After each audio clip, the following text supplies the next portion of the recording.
Channel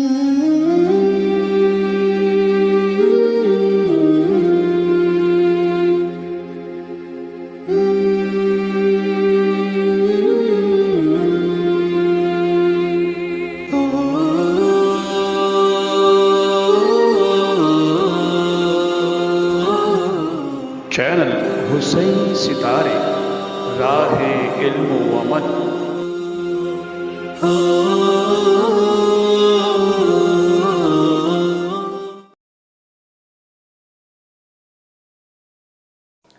بسم اللہ الرحمن الرحیم، اللہم صلی علی محمد وعلی محمد وعجل فرجہم۔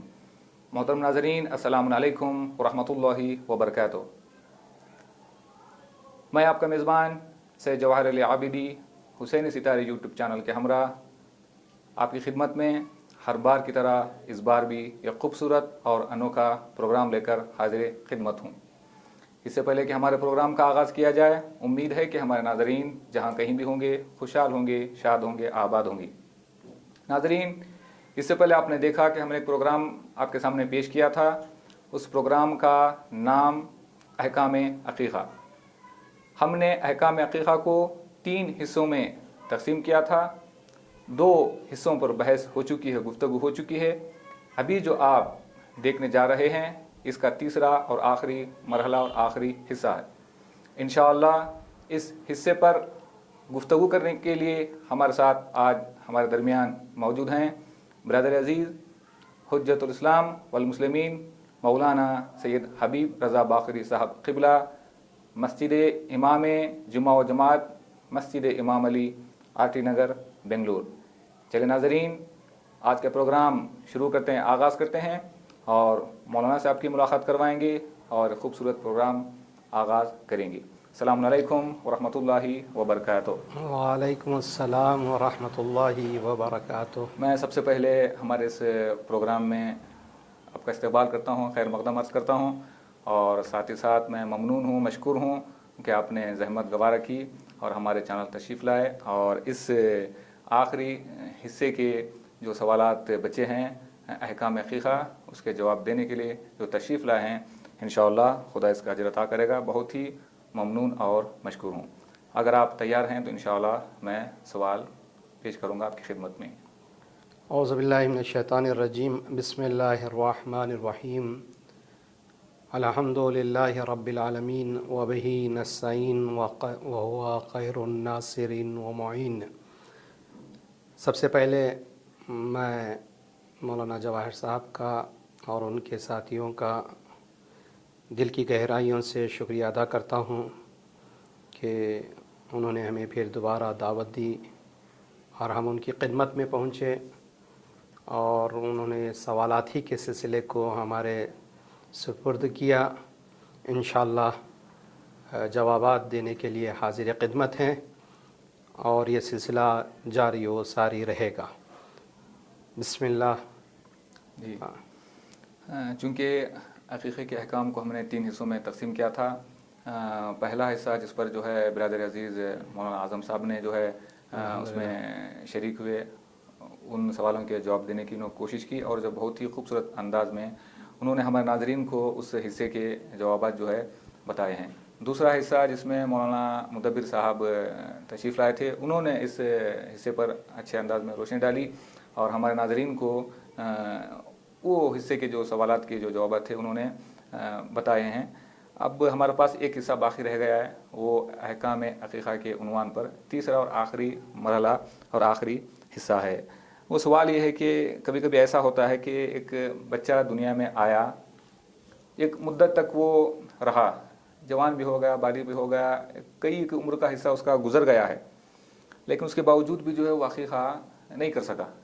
ہو سکتا ہے گھریلو مسائل ہوں یا مثلا بھول گئے ہوں یا جو ہے ان کو شرعی مسئلہ معلوم نہ رہا ہو، کسی بھی جہت اور وجہ سے عقیقہ نہ ہو سکا ہو، تو ایسے حالت میں یہاں پہ شریعت کا کیا حکم ہے؟ کیا اس کے بعد بھی جب بھی یاد آ جائے عقیقے کا عمل انجام دے سکتے ہیں، نہیں دے سکتے ہیں؟ بہترین سوال ہے آپ کا، اور جو ہے بہت سارے مومنین اس میں مبتلا ہیں ایک حقیقہ چونکہ دو پارٹ اس کے دو حصے ہو چکے ہیں تو پھر اس پہ میں روشنی نہیں ڈالنا چاہتا،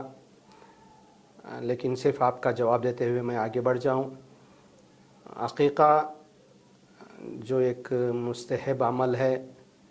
سنت مؤکدہ ہے، جس پر ائمہ معصومین علیہ السلام نے بہت تاکید فرمائی ہے اور بارہا، اور اس کے بعد روایتیں بھی ہمیں بتلاتی ہیں، علماء نے بھی تاکید فرمائی ہے۔ بہت ساری روایتیں ایسی ہیں کہ جہاں تاکید کی جاتی ہے کہ جب تک آپ کے سوال میں کئی دو سوال بنتے ہیں، لیکن اس کو میں واضح طور پر پیش کروں۔ ایک یہ کہ بچہ بالغ ہونے سے پہلے جو ولی یا سرپرست ہوتا ہے اس کے ذمے ہے کہ وہ بچے کا عقیقہ کرے، اس کے ذمہ داری ہے۔ اور جیسے ہی بچہ بالغ ہو جاتا ہے، بالغ ہونے کے بعد خود بچے کی ذمہ داری ہے کہ وہ عقیقے کے کام کو، احکام کو جانتے ہوئے اس فعل کو انجام دے، یعنی خود سے انجام دے سکتا ہے۔ خود سے عمل انجام دے، اپنی ذمہ داری ہے خود بالغ ہونے کے بعد۔ اور بہت تاکید کی ہے، بعض علماء نے اس عقیقے کو واجبی قرار دیا ہے، اور روایتیں بھی ملتی ہیں، تاکید اس حد تک پہنچ چکی ہے کہ جہاں واجبی قرار دیا جاتا ہے تو بعض میں روایتوں میں یہاں تک کہ ہے کہ اگر انسان ضعیف ہو جائے تو بھی عقیقے کو جو فعل ہے، جو احکام بتائے گئے ہیں اس پر عمل کرتے ہوئے انجام دیں۔ اور بعض روایتوں میں اور بعض مراجع نے کہا ہے مرنے کے بعد بھی انسان کے اس کی نیت سے، مرحوم کی نیت سے عقیقہ کیا جائے۔ یہ حکم جو ہے دیا گیا، یعنی کتنی تاکید ہے کہ انسان زندہ ہے تب بھی عقیقہ کیا جائے، اگر وہ مر چکا ہے تب بھی۔ تو خلاصتاً اس کا جواب یہ ہوا کہ بالغ ہونے سے پہلے ولی یا سرپرست کی ذمہ داری ہے کہ اس عقیقے کو انجام دے، اور اگر ولی و سرپرست کے بعد یعنی 15 سال ہو جانے کے بعد خود شخص پر واجب ہے کہ وہ خود ذمہ لیتے ہوئے اس ذمہ داری کو ادا فرمائے جو شریعت نے اس پر مستحب قرار دی ہے، اس چیز کو ادا کرے، بہت ثواب ہے۔ اور اس کے بعد بھی اگر مر جائے تو ورثہ مرحومین کی نیت سے عقیقے کو انجام دے سکتے ہیں۔ جی حسن، ناظرین آپ نے سنا کہ جو ہے عقیقہ ایک مستحب عمل ہے، حتیٰ موت کے بعد بھی، مرنے کے بعد بھی مرحوم کی طرف سے عقیقہ کیا جا سکتا ہے۔ دوسرا سوال مولانا کی خدمت میں یہ ہے کہ جو ہے اگر یہ ہوتا ہے کہ جو ہے عقیقے کا جو جانور ذبح کیا جاتا ہے اس گوشت کے حوالے سے بہت سارے سوالات مومنین کے ذہن میں پیدا ہوتے ہیں، بچپن سے ہم لوگ سنتے آ رہے ہیں، پہلے سے بھی، یہ چونکہ ایک فقہی مسئلہ ہے، حدیث کے ذریعے سے ثابت ہوا ہے۔ تو یہاں پہ کہنے کا مقصد یہ ہے کہ جو ہے قریبی رشتہ دار میں کتنے ایسے افراد ہیں وہ جو عقیقے کا جانور ذبح کیا جاتا ہے اس کے گوشت کو وہ مثلا نہیں کھا سکتے، شریعت نے جن کو جو ہے منع کیا ہے، وہ کتنے قسم کے افراد ہیں، تھوڑا سا ناظرین کے لیے بتائیں تاکہ جو ہے واضح ہو جائے کہ بات ان تک پہنچ جائے۔ یہ بھی بارہا مومنین سوالات کرتے رہتے ہیں جب یہ عقیقہ پیش آتا ہے، جبکہ ہر گھر میں عقیقے کا ایک عمل ہوتا ہے، ایک نہ ایک کسی بچے کا یا بچی کا عقیقہ ہوتا ہی ہے، لیکن اس کو یاد نہیں رہتا، پھر دوبارہ مولانا سے سوال کرتے رہتے ہیں، بارہا یہ سوالات ہوتے ہی رہتے ہیں۔ تو سوال بہت بہترین بھی ہے، اور یہ جواب جو ہے ہمارے نوجوان اور لوگوں کے درمیان میں پہنچنا چاہیے کہ جو گوشت ہے قربانی کا، یعنی عقیقے کا جو گوشت ہے وہ ذبح ہونے کے بعد، قربانی یعنی عقیقہ پیش کرنے کے بعد، جو پیش کرنے کے بعد اس گوشت کو کھانے والے ہر انسان کھا سکتا ہے، مگر جو ولی ہے، سرپرست ہے، یعنی جو اس کی پرورش کرنے والے، جو اس کی پرورش کرنے والے ہیں وہ نہیں کھا سکتے۔ مخصوصاً جو زیادہ تاکید کی گئی ہے وہ ماں کے لیے تاکید کی گئی ہے کہ ماں نہ کھائے، اور جو گھر میں رہتے ہیں۔ اس میں ایک سوال اور بھی پیدا ہوتا ہے کہ کیا پورے گھر والے؟ ایسا نہیں ہے، جس کی جن لڑکیوں کی یا لڑکوں کی گھر میں شادیاں ہو گئی، وہ جدا ہو گئی، وہ علیحدہ ہیں، ان کے اوپر وہ کھا سکتے ہیں، ان کے لیے اختیار ہے۔ لیکن جو سرپرستی میں ہیں، جو گھر میں بچے ہیں، جو بچیاں ہیں، وہ نہ کھائیں، یعنی اس عقیقے کے بھائی بہن